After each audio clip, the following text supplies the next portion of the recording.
স্বাগত বন্ধুরা, মিনুর গপ্পসপ্পর চ্যানেলে আজ শোনাব তারাশঙ্কর বন্দ্যোপাধ্যায়ের লেখা ছোট গল্প ভুলোর ছলনা। ভুলোকে জানো? ভুলো মানুষ নয়, ভুলো কুকুরও নয়। ভুলো মানে ভ্রান্তি, যা ভোলায়, মিথ্যে ভুলে ভোলায়। আমাদের দেশে বলে ভুলো হলো একরকম ভূত। ব্রহ্মদৈত্য, মামদো, শাকচুন্নি, গোদানা, গলায় দড়ের মতো এও এক রকমের ভূত। নিশির নাম অনেকে জানে, ভুলো অনেকটা নিশির মতো। কিন্তু নিশি ডাকে ভোরবেলা কি মাঝরাত্রে, ভুলোর খেলা সব সময়েই। তবে ঠিক সন্ধ্যার পর থেকে একটু অন্ধকার হলে ভুলোর খেলা জমে ভালো। নিশি ভূত বা প্রেতিনীর সঙ্গে মিলের অনেকটা। তফাৎ নিশি ডাকে ঘুমের মধ্যে, আর ভুলোর খেলা জাগ্রত মানুষের সঙ্গে। হয়তো কেউ সন্ধেবেলা যাচ্ছে মাঠের মধ্যে দিয়ে কি রাস্তা ধরে, ভাবছে কোনো বন্ধুর কথা কি আপনজনের কথা। হঠাৎ এক সময় সে বন্ধু তার সামনে এসে দাঁড়ালো, বললে, এই যে রে। সে বললে, তুই? আরে তোর কথাই তো ভাবছিলাম যে। হ্যাঁ রে, তাই তো এলাম। এখন আয় আমার সঙ্গে, আয়। মানুষটার মনেও হবে না যে বন্ধু হঠাৎ কোত্থেকে এলো। হয়তো তখন আসল বন্ধু 10-20 মাইল কি 100 মাইল দূরে রয়েছে। সে কথা লোকটি জানে, তবুও তার মনে সে প্রশ্নই জাগবে না। ভুলোর মায়া, সে বিগলিত হয়ে যাবে তাকে দেখে, এবং মুহূর্তে মন্ত্রমুগ্ধের মতো তার পিছনে পিছনে চলবে। ভুলো চলবে পথ ছেড়ে, অপথে বিপথে, খানা খন্দ কাটা খোঁচা ভরা জায়গার উপর দিয়ে। মায়ায় ভোলা মানুষটার মনে সে নিয়ে কোনো কথা উঠবে না, জিজ্ঞাসাও করবে না যে, এদিক দিয়ে কোথায় চলছিস ভাই। মনে তখন ঘোর লেগেছে তার, সে চলবে মুখ বন্ধ করে। তারপর মানুষটার দেহ হয়তো পাওয়া যাবে কোনো খানাখন্দের মধ্যে, নয়তো কোনো নদীর দহে, নয়তো কোনো উঁচু জায়গা থেকে অনেক নিচে একটা পাথরে মাথা চেঁচে পড়ে থাকবে। লোকটা ভুলো ভূতের সঙ্গী হয়ে গেল এরপর থেকে। তার বাসা হলো যে জায়গায় সে মরেছে সেই জায়গায়, আর ভুলো ফিরে গেল আপন জায়গায়। রাত্রে দুজনে মাঠের মধ্যে খুঁজে বেড়াতে লাগলো আর কাকে সঙ্গী করা যায়। আর না হয় তো রাত্রে মাঠের মধ্যে নাচতে গাইতে লাগলো, হায় কি মজা হায় রে, ভুলের খেলা মজার খেলা, খেলবি যদি আয় রে, ফুসমন্তর ভুল ভুলিয়া যাবি রে সব দুঃখ ভুলিয়া। এমনি ধরনের গান।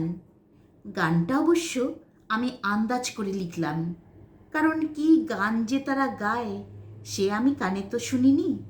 তবে হ্যাঁ, ভুলোভূত লোককে ভুলিয়ে নিয়ে যাচ্ছে এ আমি দেখেছি। আরে বাপ, সে কি কাণ্ড! ভুলোয় ভুলিয়ে নিয়ে যাচ্ছে। 100 লোক ভুলো লাগা লোকটাকে ধরবার জন্য ছুটেছে, কিন্তু তাকে কিছুতেই ধরতে পারছে না। ভুলো দেখেছে, লোকে দেখেছে তার কাণ্ড, ছুটে আসছে ওকে ধরে জোর করে আটকাবার জন্যে। লোকটা সোজা ছুটলে ধরে ফেলবে, সুতরাং ভুলোভূত তখন একে বেঁকে ছুটতে লাগলো। সোজা চলছে, হঠাৎ ডাইনে বেঁকল, তারপর আবার বায়ে, তারপর আবার আরও বায়ে, তারপর বায়ে, কখনো বা একেবারে উল্টো মুখে। আর তার পিছনে ভুলো লাগা মানুষটা ঠিক সেই পথে তেমনি করে একে বেঁকে ছুটতে লাগলো। ফলে যারা পিছন থেকে ধরতে আসছে তারা কিছুতেই তাকে ধরতে পারছে না। অবশেষে ভুলোভূত একটা গাছে মিলিয়ে গেল। কি সামনে নদী পড়ল তো তার মধ্যে ডুবলো। পিছনের ভুলো লাগা লোকটাও গাছের ধাক্কা খেয়ে মরল, নয়তো নদীতেই ভুলোর সঙ্গে ডুবলো। কখনো কখনো লোকে ধরে ফেলে, কিন্তু তাতেও বিপদ। লোকটা তখন সব ভুলে গেছে, মা বাপ স্ত্রী সব। ফ্যাল ফ্যাল করে তাকিয়ে থাকে। এ আমি চোখে দেখেছি। ভুলো লাগা লোকটাকে বহু কষ্টে ধরেছি, তারই কথা বলছি তোমাদের। একেবারে হুবহু সত্য, আগাগোড়া, বানানো নয়। সেই জন্যে এ কাহিনীর মধ্যে যে আমি বলে লিখছে, সে আমি তারাশঙ্কর বন্দ্যোপাধ্যায়, বাড়ি লাভপুর। ঘটনাটা অনেক দিনের, বলি শোনো। ইংরেজি 1929 সাল। আমি তখন লাভপুর ইউনিয়ন বোর্ডের প্রেসিডেন্ট। সেকালে ইউনিয়ন বোর্ড ছিল, এখন উঠে গিয়ে পঞ্চায়েত হয়েছে। 5, 7 কি 9, 10খানা গ্রাম নিয়ে ইউনিয়ন বোর্ড। লোকের উপর ট্যাক্স করে, সেই ট্যাক্স আদায় করে চৌকিদারদের মাইনে দেয়, আর যা বাড়তি থাকে তা থেকে করে কিছু গ্রাম্য রাস্তাঘাট, কিছু পানীয় জলের জন্য কুয়ো।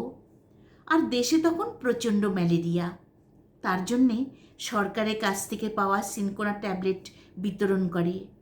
ডোবায় কেরোসিন দেয় মশার ডিম মারবার জন্যে। তখন আমি সাহিত্যিক নই, তখন দেশের কাজ করি, কংগ্রেস করি, বাসনা দেশের সেবা করব, দেশ স্বাধীন করব। তার সুবিধের জন্য ইউনিয়ন বোর্ডের প্রেসিডেন্ট হয়েছি। কিছু কাজ তো করা যায় এ থেকে। আমার বয়স তখন 31 বছর। রাস্তাঘাট করাই, তার সঙ্গে এই ম্যালেরিয়া নিবারণের কাজটা নিয়েছি। মশা মারতে হবে, অ্যানোফিলিস মশা দূর হলেই ম্যালেরিয়া যাবে। কারণ মাছি যেমন কলেরার বীজ ছড়িয়ে বেড়ায়, তেমনি অ্যানোফিলিসই ম্যালেরিয়ার বিষ ঢুকিয়ে দেয় মানুষের দেহের রক্তে। সে সময় গুরুসদয় দত্ত ছিলেন জেলার ম্যাজিস্ট্রেট। মশা মারবার জন্যে তিনি একটা নতুন সহজ পন্থা আবিষ্কার করেছেন তখন। আগে জঙ্গল সাফ করে ডোবায় কেরোসিন দিয়ে মশা মারবার উপায় আমাদের জানা ছিল, কিন্তু সে প্রায় কামান দেগে মশা মারার মতো ব্যাপার। গ্রাম অঞ্চলে কত জঙ্গল পরিষ্কার করবে, কত খানা ডোবায় কেরোসিন দেবে, সে খরচের টাকা কোথায়? দত্ত সাহেব পথ বের করেছেন, সহজ পথ। কামান না, বন্দুক না, লাঠি না, মশাও তোমাকে মারতে হবে না। তুমি টোপা ডুডুলি বা পানা নির্মূল করে ফেলো, তাহলে অ্যানোফিলিস ঝাঁকবন্দি থাকলেও ওদের কামড়ে ম্যালেরিয়া হবে না। ওই টোপা পানার রস খেয়েই অ্যানোফিলিস মশার ভিতর ম্যালেরিয়া জীবাণু জন্মায়, তখন সে কামড়ালে ম্যালেরিয়া হয়। ধরো মাতালের উপদ্রব হয়েছে, মাতালেরা দাঙ্গা করছে, নিত্য চেঁচামেচি করছে, গালাগাল করছে। মাতাল তো অনেক, সুতরাং মাতাল তুমি কত ধরবে, কত বাঁধবে? তার থেকে তুমি যদি মদের দোকানি তুলে দাও, তবে মাতাল আর কেউ হবে না। লোকগুলো তো আর মদ না খেলে মাতলামি করতে পারবে না। মদের দোকান তোলা যায় না, কিন্তু মশার বিষ শেষ করতে টোপা ডুরুলি বা পানা নিশ্চয়ই শেষ করা যায়, খরচও এতে কম। সুতরাং ইউনিয়ন বোর্ডে বোর্ডে হুকুম এলো, টোপা পানা বা ডুরুলি তুলে ফেলো। দত্ত সাহেব নিজে উৎসাহী হয়ে দলবল জুটিয়ে পুকুরে ডোবায় নেমে টোপা পানা পরিষ্কার করে দৃষ্টান্ত স্থাপন করে কাজ শুরু করেছিলেন। টোপা পানা তুলে তার চারপাশে খড়কুটো দিয়ে আগুন লাগিয়ে পুড়িয়ে দিতেন। তার চারপাশে তার দলের লোকেরা নেচে নেচে ঘুরত এবং গান করত। মশার মাসি সর্বনাশী, আয় দেবো তোর গলায় ফাঁসি, ছিড়বো তোর ঘেরাটো, পোড়াবো তোর দাড়ি গোপ। আরও বড় গান, সব ঠিক মনে নেই। যাই হোক, টোপাপানা মশাদের দাড়ি গোপওয়ালা মাসি, সেই সর্বনাশী মাসিকে নির্মূলের ব্যবস্থা করা ছিল তখন ইউনিয়ন বোর্ডের কাজ। প্রথম এক দফা অনেক লোক লাগিয়ে গ্রামের যেসব পুকুরে টোপাপানা ছিল তা সব তুলে দিয়ে পুড়িয়ে ব্যবস্থা করা হলো যে নিয়মিতভাবে 2 জন করে লোক কাজ করবে প্রতি গ্রামে, যাদের কাজ হবে পুকুরগুলো ঘুরে ঘুরে দেখা আর টোপাপানা 1টা 2টো যেমন দেখা যাবে অমনি তুলে ফেলা।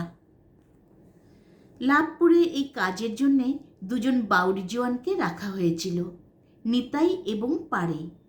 নিতাইয়ের নাম তোমাদের শোনা নাম, কিন্তু পাড়ের নাম পাড়ে অর্থাৎ পাণ্ডে কেন, তার অর্থ বলবো কি আমিও ঠিক জানি না। পাড়ে বাউরি অর্থাৎ দস্তুর মতো নাম। পাড়ে আজ বেঁচে নেই, কিন্তু নিত আজও আছে, বুড়ো হয়েছে। এরা দুজনে ছিল বন্ধু, খুব কড়া খাটুনি তারা খাটতে নাড়াচ্ছিল। চাষ করতো না, কারোর ঘরে মান্দিরিও করতো না, হালকা কাজ খুঁজে বেড়াতো এবং তার জন্যে মজুরি তারা কম হলেও আপত্তি করতো না। এই গ্রাম ঘুরে এখানে ওখানে ডুরুলি বা টোপাপানা খুঁজে তুলে ফেলার কাজটা তারা খুশি হয়ে নিয়েছিল। সকালে উঠে তামাক টামাক খেয়ে দুজনে বের হতো, বিড়ি টানত এবং ডুরুলি দেখলে তুলে ফেলে গাছতলায় জিরিয়ে নিত, গান গাইত। জলখাবার বেলা অর্থাৎ 12টা বাজতে বাজতে চক্কর দেওয়া শেষ করে দেখাবার জন্য কিছু ডুরুলি গামছায় বেঁধে নিয়ে বাড়ি ফিরত। জল খেয়ে বটতলা ছায়ায় ঘুম এবং আড্ডা। বিকেল 4টের পর স্নান করে টেরি কেটে কিছু মদ খেয়ে আসতো ইউনিয়ন বোর্ড অফিসে। ডুরুলিগুলো দেখিয়ে ফেলে দিত গর্তে, মাটি চাপা দিত। তারপর ইউনিয়ন বোর্ডের খাতায় বুড়ো আঙুলের ছাপ দিয়ে প্রত্যেকে 6 আনা পয়সা ট্যাকে গুজে মদের দোকানে গিয়ে আনা 2-3 পচাই মদ খেয়ে টলতে টলতে বাড়ি ফিরত। আমি তখন ইউনিয়ন বোর্ডের প্রেসিডেন্টের চেয়ারে বসে থাকতাম। পয়সা করে দিয়ে সকলকে বিদায় করে আমিও ফিরতাম বাড়ি। বন্ধুরা বসে আছেন তখন আসর জমিয়ে তাস খেলছেন। এরই মধ্যে একদিন 1929 সালের শ্রাবণ মাসের শেষ। তার আগে একটা কথা বলা দরকার, সেটা এই যে বাংলাদেশে 1929 সালে খুব ভালো বর্ষা হয়েছিল। শ্রাবণের 3য় সপ্তাহ আস্তে আস্তে চাষ শেষ হয়ে গেছে, মাঠ সবুজ ধানে ভরে উঠেছে। আষাঢ়ে পোতা জমিতে ধান বেশ বড় হয়েছে, তা প্রায় উঁচুতে হাঁটুর সমান এবং ঝাড়ে গোছেও বেশ মোটা হয়েছে। পুকুর ডোবা নালা নদী জলে টইটুম্বুর। আমাদের গ্রামের গায়ে দক্ষিণে পূর্ব পশ্চিমে লম্বা রেল লাইন, তার দক্ষিণে মাইলখানেক বিস্তৃত ধানের ক্ষেতের ওপারে কুয়ে নদী। কুয়ে তখন ভরা ভর্তি। সেদিন বিকেলে 4:30 সময় বোর্ডে গেলাম। দেখলাম নিতো বা নিতাই এসে বসে আছে, পারে আসেনি। নিতোকে বলেছে, তুই চল এগিয়ে, আমি যাচ্ছি, তুই কিন্তু আগে ভাগে নিয়ে যেন চলে আসিস না। দুজনে পয়সা নিয়ে মদের দোকানে ফিরব। 4:30 থেকে 5টা, 5টা থেকে 6টা, সেই সময় পর্যন্ত আমরা অর্থাৎ সেক্রেটারি এবং আমি বোর্ডের কাজকর্ম সারালাম। অপেক্ষা কেবল পারের, সে এলে নিতোর এবং তার টিপ নিয়ে পয়সা দিয়ে বাড়ি ফিরব। 6টার সময় বললাম, কই রে, পারে এলো কই? নিতো মদ খানিকটা খেয়েছিল, তার ঝোঁকে এবং চুপচাপ বসে থাকায় ঝিমুনিতে সে মধ্যে মধ্যে ঢুলছিল। আমার কথায় সজাগ হয়ে উঠে চোখ কচলে বললে, তাই তো মশাই, কই এলো? সে নিশ্চয়ই আসবে বলেছে। খুব চিন্তিত হয়ে পড়ল সে। তাই তো, কিন্তু আমরা বসে থাকি কত? সন্ধে হয়ে আসছে। সেক্রেটারি বাড়ি যাবার জন্য উসখুস করছে। আমার মনও টানছে তাসের আড্ডায়। তবুও আরও মিনিট 10 বসে থেকে বললাম, তাহলে টিপ ছাপ দিয়ে তোর পয়সা নিয়ে যা, পারের পয়সা বাকি রইল কাল নেবে। তাই নিয়েই সে যেন চিন্তিত মনে উঠে গেল। বিড়বিড় করতে করতে গেল, শালার কাজ দেখো দেখি, শালা বদমাস কোথাকার। কথাটা আমার কানে এলো। আমরা বোর্ড থেকে বেরিয়ে এলাম, দেখলাম নিতো পশ্চিম মুখে চলেছে, যাবার কথা তার পূব মুখে। বুঝলাম পশ্চিম মুখে একটু এগিয়ে গিয়ে সে রেল লাইন ধরবে, পূব মুখে ফিরে সোজা এসে উঠবে তাদের পাড়ায়। তাদের পাড়াটা আমার বাড়ির দক্ষিণ পূর্বে, একেবারে লাগাও স্টেশনের গায়ে। বাড়ি ফিরলাম, তখন অন্ধকার হয়েছে। আমার বৈঠকখানায় তখন আলো জেলে তাসুরে বন্ধুরা বসে গেছেন, আমিও পাশে বসলাম। কিছুক্ষণের মধ্যেই 3 হার্টস 3 নোট ট্রাম্পসের ডাকের নেশা জমে উঠল। হঠাৎ নেশাটা যেন একটা ঠোক্কর খেয়ে ভেঙে গেল। ঠিক দক্ষিণ দিকে একটা গোলমাল উঠল। গোলমাল? কিসের গোলমাল? বৈশাখ জ্যৈষ্ঠে আগুনের ভয় থাকে, কিন্তু এটা বর্ষাকাল এবং সেবারকার মতো ভরা ভর্তি জমজমাট বর্ষাকাল। আগুন লাগার তো কথাই নয়। কান বাজিয়ে শুনলাম। বহু লোকের একটা আক্ষেপ এবং শঙ্কাপূর্ণ একটা গ্যালোরে শব্দ। ঠাউর করতে পারলাম না কি গেল। গেল বা যাচ্ছে, যেন টেনে ছিঁড়ে কিছু চলে যাচ্ছে বা কেউ ছিনিয়ে নিয়ে যাচ্ছে। কোলাহলটার নিকটে ওই রেল লাইনের ধারে আমার বৈঠকখানা থেকে ধীরে সুস্থে 5-6 মিনিটের পথ। দৌড়ে গেলে 3-4 মিনিট লাগে। আমরা কেউ বসে থাকতে পারলাম না ওই গেল গেল শব্দ শুনে। সকলে ছুটেই বেরিয়ে এলাম এবং মিনিট 2 মধ্যে গ্রাম্য প্রান্তে এসে নজরে পড়ল রেল লাইনের উপরে অনেক লোক। তারা দাঁড়িয়ে ওই গেল রে বলে একরকম হাহাকারি করছে। লাইনের ওপারের মাঠে দেখলাম গোটা 2 লণ্ঠনের আলো যেন ছুটে ছুটে বেড়াচ্ছে, একবার এদিক একবার ওদিক, কখনো ওই ডাইনে কখনো বায়ে, আলেয়ার মতো। লাইনে এসে উঠে দেখলাম বাউরিপাড়ার মেয়ে পুরুষরা সারিবন্দি হয়ে দাঁড়িয়ে ওই হায় হায় করছে। কতগুলি পুরুষ চেঁচাচ্ছে, গেল রে, ওই রে। কতগুলি ভদ্রলোকও তখন এসে দাঁড়িয়েছেন। তারা বলছেন, ওই ওই না। কি হয়েছে জিজ্ঞাসা করলাম সামনে যাকে পেলাম। সে আমাকে চিনে কেঁদে উঠে বললে, ওগো বাবু, বাবু গো, নিতুকে ভুলোতে নিয়ে গেল গো, নিতুকে ভুলোতে নিয়ে গেল। ভুলোতে নিয়ে গেল কথাটা চট করে বুঝিনি। বললাম, নিতুকে ভুলোই নিয়ে গেল কি? সে বললে, হ্যাঁ বাবু, ওই দেখো মাঠে মাঠে ছুটছে গো আর চেঁচাচ্ছে, দাঁড়া রে, পারে রে, দাঁড়া রে। বিরক্ত হয়ে বললাম, মানে কি? ওগো ভুলো ভূত পারে সেজে এসে ওই দেখো মাঠে মাঠে ওকে ছুটিয়ে নিয়ে চলছে, কেউ ধরতে পারছে না। নিয়ে গিয়ে নদীতে ডুবিয়ে মারবে গো। ছামুতে নদী, দুকুল পাথার, আহ ভরা জোয়ান গো, আহ। পারে কোথায়? ওই দেখো ওইখানে রয়েছে গো। ভয়ে ডরে সিউ কাঁপছে। নিতো মলে সে যে ওকে লেবে গো। অর্ধেক বুঝলাম না, তবু মাঠে নেমে পড়লাম। আমার সঙ্গে জন্দুই সঙ্গী। সামনে ওই বিস্তীর্ণ 1 মাইল স্কোয়ার জলে টই টুম্বুর ধান ভরা ক্ষেতের মধ্যে প্রায় 200 গজ দূরে তখন আলোগুলো ইতস্তত ছোটোছুটি করছে। এদিক ওদিক সেদিক, কখনো সোজা, কখনো ডাইনে, কখনো বায়ে। জল ও ধান ভর্তি জমির আলের উপর দিয়ে আলো হাতে যেতে গেলে এমনিই হবে। আর এতক্ষণ অন্ধকারে থেকে অন্ধকার অভ্যস্ত চোখে দেখলাম কালো কালো মানুষ অন্তত 30-35 জন কৃষ্ণপক্ষের রাত্রির অন্ধকারে প্রেত জনির মতো ছুটোছুটি করছে এবং তার খানিকটা আগে চিৎকার হচ্ছে।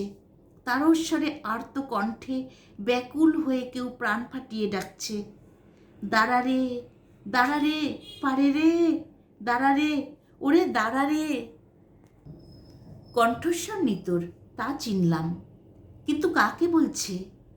পারে স্টেশনে দাঁড়িয়ে দাঁড়িয়ে কাঁপছে ভয়ে, কিন্তু নিতো যাকে ডাকছে সে যে তার সামনে, তাতে তো সন্দেহ নেই। সে যেন নিতোর চেয়েও জোরে ছুটে চলেছে, সামনে একে বেঁকে, কখনো ডাইনে, কখনো বায়ে, কখনো সোজা, যেন সে হাওয়ায় উড়ছে। নিতো 2 হাত বাড়িয়ে তাকে ধরবার জন্য ছুটছে, যেন সে হারিয়ে যাবে, যেন সে পালিয়ে যাবে। নিতো আর তার কখনো নাগাল পাবে না। পিছনের লোকেরা বহু জনে একসঙ্গে ডাকছে, নিতো, নিতো, নিতো থাম থাম। কিন্তু নিতো বধির হয়ে গেছে, সে শুনতে পাচ্ছে না, তার ভ্রুক্ষেপ নেই। সে যেন সমস্ত পিছনটা চিরদিনের মতো ফেলে চলে যাচ্ছে।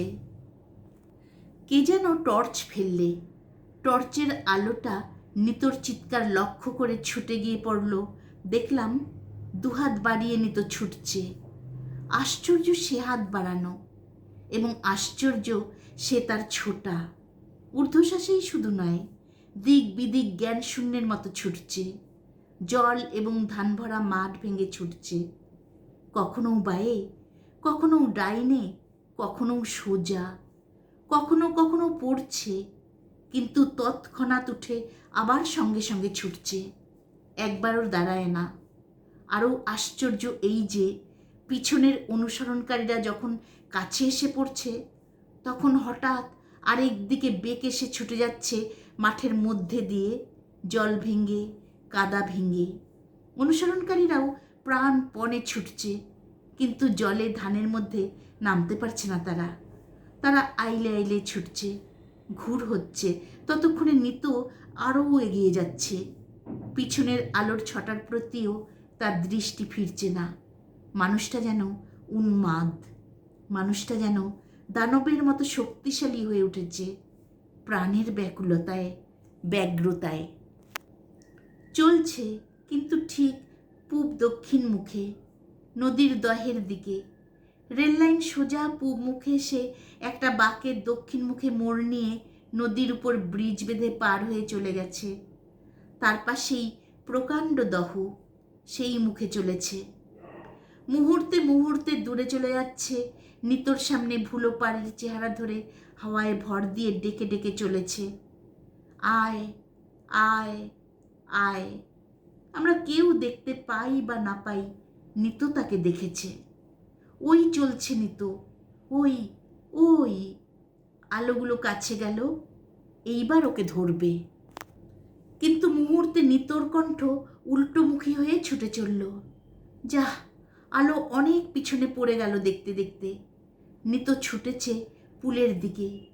পুলের ওপাশে দহ, আর পুলের মুখটা বড় বড় পাথর দিয়ে ঢেকে তারের জাল দিয়ে বেঁধে অন্তত দোতলা বাড়ির সমান উঁচু, এবং লাইনের মুখটা লোহার স্পাইক দিয়ে মানুষ, জন্তু, জানোয়ারের পক্ষে অনধিগম্য করে রেখেছে, যেন কেউ লাইন ধরে ব্রিজের উপর দিয়ে নদী পার না হতে পারে। দহে পড়লেও মরবে নিতু ডুবে। পুলে উঠলে হয় জালে পা বেঁধে পাথরে আছাড় খেয়ে পড়ে মরবে, নয় উপরে উঠে ওই স্পাইকে গেঁথে যাবে। নিয়ে গেল, নিয়ে গেল, ভুলো তাকে ছিনিয়ে নিয়ে গেল। তখন আমি রেল লাইনের দক্ষিণে প্রায় সিকিমাইল মাঠ ভেঙে ডিস্ট্রিক্ট বোর্ডের রাস্তায় দাঁড়িয়ে, এবং নিতু তখন আরও সিকিমাইলের বেশি দক্ষিণে নদীর দিকে ক্রমশ ঢালু এবং জলা ধান ভরা ক্ষেতের মধ্যে উন্মাদের মতো ছুটোছুটি করে মিনিটে মিনিটে আরও দক্ষিণে নদীর কিনারার দিকে চলেছে। শুনতে পাচ্ছি, দাঁড়া রে, দাঁড়া রে, দাঁড়া রে। ক্রমশ কণ্ঠস্বর দূরবর্তী হচ্ছে। এরপর নদী গর্ভে নয়তো এই ব্রিজের মুখে দোতলা সমান উঁচু বাঁধে উঠে আছড়ে পড়বে ওই ভুলো।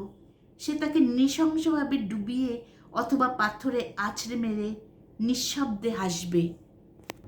মনে পড়ছিল এখানকার গল্প, চলিত গল্প এই যে বহুকাল পূর্বে এই মাঠে একজন পাষণ্ড বন্ধুর ছদ্মবেশে একজনকে ভুলিয়ে নিয়ে এসে মাঠের মধ্যে হত্যা করেছিল।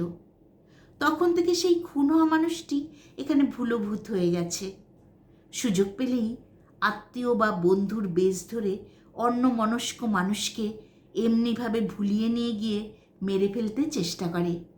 মনে পড়ল আমাদের গ্রামের সুধীরবাবুকে ঠিক এমনি সন্ধেবেলা তার দাদা সেজে এসে ডেকে নিয়ে যেতে চেষ্টা করেছিল, কিন্তু অন্য মানুষের চোখে পড়েছিল, তাই রক্ষা পেয়েছিলেন। তারা তাকে ধরে ফেলেছিল, তিনি অজ্ঞান হয়ে গিয়েছিলেন সঙ্গে সঙ্গে। তারপর অবশ্য জ্ঞান হয়ে সুস্থ মানুষ হয়েছিলেন, কিন্তু কেউ না দেখলে হয়তো তারও বিপদ ঘটত। আরও অনেক ঘটনা। ঠিক ওই রেল লাইনে একটা মাইল পোস্ট যেখানে পোতা আছে, ওইখানেই নাকি এই ভুলোর আত্মা ঘুরে বেড়ায়।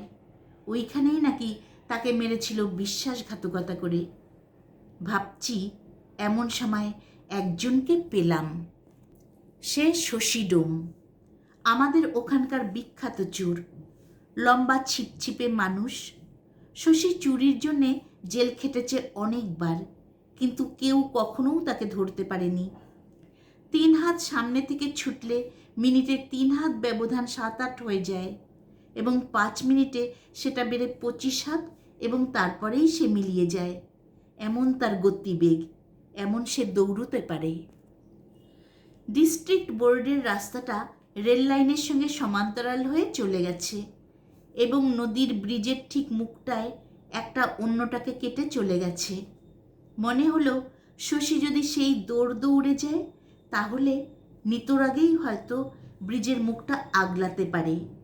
নিতোকে যদি ভুলো নদীতে নিয়ে গিয়ে ফেলে তবে হাত নেই, কিন্তু যদি ব্রিজের বাঁধে তুলে পাথরে আঁচড়াতে চায় তবে হয়তো শশী তাকে রক্ষা করতে পারবে, নিতোকে ধরে ফেলতে পারবে। শশীকে বললাম, শশী একবার চেষ্টা করতে পারিস, তুই একবার সেই দৌড় দে না। বাবা গিয়ে দাঁড়া ব্রিজের উপর। শশী বললে, যদি নদীতে যায়? বললাম, তাহলে হাত নেই, তবু দেখ।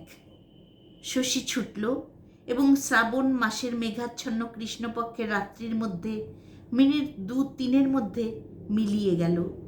ছুটবার সময় শশীর হাঁটুতে মটমট শব্দ হতো, সে শব্দটাও শুনতে পেলাম না। পিছন পিছন আমি এবং আরও 2-3 জন ছুটলাম। তখন আমার ফুটবল খেলা অভ্যাস ছিল, দৌড়তে আমিও পারতাম, বয়সও তখন 30-31। ওদিকে মাঠের মধ্যে শ্রাবণের অন্ধকার রাত্রিতে জলো মাঠের মধ্যে কয়েকটা আলো ছুটোছুটি করছে, দিশে হারার মতো ছুটছে, কখনো ডাইনে, কখনো বায়ে, কখনো সোজা। আর তার সামনে একটা বুক ফাটানো ডাক, দাঁড়া রে, দাঁড়া রে, দাঁড়া রে, পারে রে। সম্মুখে তার ছুটছে পাড়ের ছদ্মবেশী প্রতিহিংসা পরায়ণ প্রেত, ভুলো প্রেত। তাকে আর কেউ দেখতে পাচ্ছে না, দেখতে পাচ্ছে শুধু ওই ভুলোর ছলনায় মোহগ্রস্ত নিতু। দুহাত বাড়িয়ে সে ছুটছে, তাকে ধরবে, তাকে ধরবে। পারে ভাই। তার কাছে স্থান বিলুপ্ত, কাল বিলুপ্ত, সব বিলুপ্ত। এতগুলো আলো সে দেখতে পাচ্ছে না, এত ডাক সে শুনতে পাচ্ছে না, পায়ের তলায় কাঁটা বিঁধছে সে বুঝতে পারছে না। ভুলো ছলনায় তাকে সব ভুলিয়ে দিয়েছে। সে হাঁপাচ্ছে, হৃৎপিণ্ড ফেটে পড়তে চাইছে, স্থির চোখ দুটো হয়তো ঠিকরে বেরিয়ে আসতে চাইছে, তবু তার থামবার উপায় নেই। মুহূর্তে মুহূর্তে তার বন্ধুকে ধরবার ব্যগ্রতা উদ্দাম থেকে উদ্দামতর হয়ে উঠছে। পরম বন্ধুর ছদ্মবেশী প্রেত নিঃশব্দ হাসি হেসে বলছে, আয় আয় আয়, ওই নদীতে পাথারে ঝাঁপ খাবো দুজনে, কিংবা আয় না, ওই পুলের বাঁধের উপর দুজনে জাপটা জাপটি করে পড়বো পাথরের উপর, তারপর দুজনে বসে হি হি হি কত মজা করব। ছুটছিলাম আর ভাবছিলাম। পাকা রাস্তাটা রেল লাইনের সঙ্গে সঙ্গে পশ্চিম দিকে বেঁকলো, পূব মুখ থেকে দক্ষিণ মুখে। সামনে 150 গজ দূরে লাইন আর রাস্তা একসঙ্গে মিশেছে। এরপর রাস্তাটা চলে গেছে রেল লাইন ক্রস করে পূর্ব দিকে। যদি ওইখানে শশী গিয়ে, ভাবনাটা সম্পূর্ণ হলো না। অন্ধকার চিরে শশীর ডাক শুনলাম, ধরেছি। ধরেছে, শশী ধরেছে। আহ! আমরা আরও জোরে ছুটলাম, গিয়ে দেখলাম মানুষের কাছে ভুলো হয় হেরেছে, নয় নিতোকে নিয়ে খানিকটা নিষ্ঠুর আমোদ করে বা এতগুলো মানুষের ব্যগ্রতা দেখে নদীতে না ডুবিয়ে ওই পুলের বাঁধের উপর তুলে শশীর হাতে তাকে ছেড়ে দিয়ে চলে গেছে। আমরা যেতে যেতে যে আলোগুলো নিতোর পিছনে এতক্ষণ ব্যর্থ ছোটাছুটি করছে তারা এসে গেল, স্থির হয়ে এক জায়গায় দাঁড়ালো। আমরা পৌঁছে দেখলাম শশী নিতোকে ধরেছে। 10-12টা আলো চারিদিকে তাকে ঘিরে রয়েছে, সর্বাঙ্গ জল কাদায় ভরা, তার সঙ্গে রক্তের চিহ্ন। নিতো বসে আছে পাথরের মূর্তির মতো, তার চোখ দুটো স্থির, জবা ফুলের মতো রাঙ্গা, হাঁপড়ের মতো হাঁপাচ্ছে, দৃষ্টি বিহ্বল এবং নির্বাক, বোবা। লোকে ডাকছে, নিতো, নিতো। সে বোবা, ফ্যাল ফ্যাল করে তাকাচ্ছে। দেখতে দেখতে এলো তার বাবা, তার দাদা, তার মা, স্ত্রী। তারা ডাকলে, নিতো, বাবা নিতো। ভাই ডাকলে, নিতো রে, নিতো। স্ত্রী ডাকলে, ওগো, ওগো। কিন্তু নিত বোবা, নিত কালা। সে বসে আছে সেই ফ্যাল ফ্যাল করে তাকিয়ে, কাউকে সে চিনতে পারছে না। এবার এলো সত্যকারের পারে। নিত রে, নিত। নিত তাকেও চিনলে না, সে সব ভুলে গিয়েছে। নিতর জ্ঞান চেতনা ফিরল অদ্ভুতভাবে। তাকে ধরে নিয়ে আসা হলো বাড়িতে। নির্বাক বিহ্বল নিত যন্ত্রের মতো, পুতুলের মতো এলো। আমি ডাক্তার দেখাবার কথা ভাবছিলাম, কিন্তু তাদের বাড়ির দৌড়ে এসে দরজার সামনে দাঁড়িয়ে দেখে সে ভয়ার্ত চিৎকার করে পড়ে গেল। কিছুক্ষণ পর চোখে মুখে জল সিঞ্চনের ফলে তার জ্ঞান ফিরল। তার মা ডাকলে, নিত। এবার নিত সাড়া দিলে, হ্যাঁ। তারপর বলে, পারে, পারে কোথায়? পারে সামনে এসে বললে, এই যে আমি তো ঘরেই রয়েছি রে, তুই এমন করে ছুটছিলি কেন? কিছুক্ষণ তার দিকে তাকিয়ে দেখে বললে, তাহলে সে কে? অবিকল তোর মতো। বলেই শিউরে উঠে চোখ বুজল। অনেকক্ষণ পর বললে, বাবুর কাছে পয়সা নিয়ে আমি গেলাম পানুসহিসের বাড়ি। মনে করলাম তুই সেখানে গিয়ে জমে গিয়েছিস। তা দেখলাম সেখানেও তুই যাস নাই। তখন 2 ঢোক মদ খেয়ে রেল লাইন ধরে আসছি, আধার হয়েছে। তোর কথাই ভাবছি। এমন সময় ওই মাইলের কাছে পাথরের ওপরে দেখলাম তুই বসে রইছিস। আমি বললাম, পারে? তা সে ঠিক সে এসে আমাকে বললে, মজা, ভারী মজা, আয়। বললাম, কোথা? তা আমাকে লাথি মেরে বললে, আয় কেনে, ভারী মজা হবে, বলে লাইন থেকে ঝাঁপিয়ে নেমে ছুটতে লাগলো। আমি বললাম, দাঁড়া দাঁড়া। তা সে হি হি করে হেসে বললে, আয় আয়। কি ছুটলো। আমিও ছুটলাম। দাঁড়া রে, দাঁড়া রে। থামলো নিতু, বললে, 1 গ্লাস জল খাবো। তার বাবা বললে, বাবা, ভুলোতে ধরেছিল বাবা, খুব বেঁচেছিস রে, ওই নিমচের জলের ভুলো। নিতু শিউরে উঠল। পণ্ডিতেরা শুনে বলেন, ভুলো ভূত নয়, প্রেতও নয়, ভুলো ভুল, নিতরই মনের ভুল। মদের নেশার মধ্যে শুধু পাড়ের কথা ভাবতে ভাবতে আসছিল। তার মন থেকে বেরিয়ে এসেছিল পাড়ের একটা কল্পনায় গড়া ছবি। সে যত তাকে ধরবার জন্য ছুটছে, তত ছবিটাও ছুটছে। ক্রমে উন্মত্তের মতো নিত ছুটছে, ভুলে গেছে সব কিছু। আমিও ভেবেছি, যুক্তি তাই বলে, মনের কল্পনা। যা একাগ্র মনে ভাবে মানুষ, তা ঘুমের ঘোরে, নেশার ঘোরে। এমনকি চিন্তা যদি খুব গভীর হয়, তবে এইভাবেই মানুষ ভুল দেখে, ভুল শোনে, এই ভুল মনে করায়। তোমরা যেন বাহ্যজ্ঞান হারিয়ে এইভাবে পথ হেঁটো না একলা অন্ধকারে। বাহ্যজ্ঞান হারিও না। এ কথার পরেও কিন্তু আমার এই নিমচের জলের ভুলোপ্রেত সম্পর্কে সংশয় যায়নি। মনে পড়ে, এই মাঠে ওই জায়গাতেই অনেক মানুষ এমনি ভুল করেছে। এই ঘটনার বছরখানেক পরে আমি দেখেছিলাম একজনকে, এমনি করেই মাইলখানেক পথ হেঁটেছিলাম। সে অন্য কাহিনী। এবং কে যেন বলে, মানুষের হিংসা, মানুষের পাপ নির্দোষ মানুষকে হত্যা করে। প্রতিহিংসা পরায়ণ প্রেত করেছে।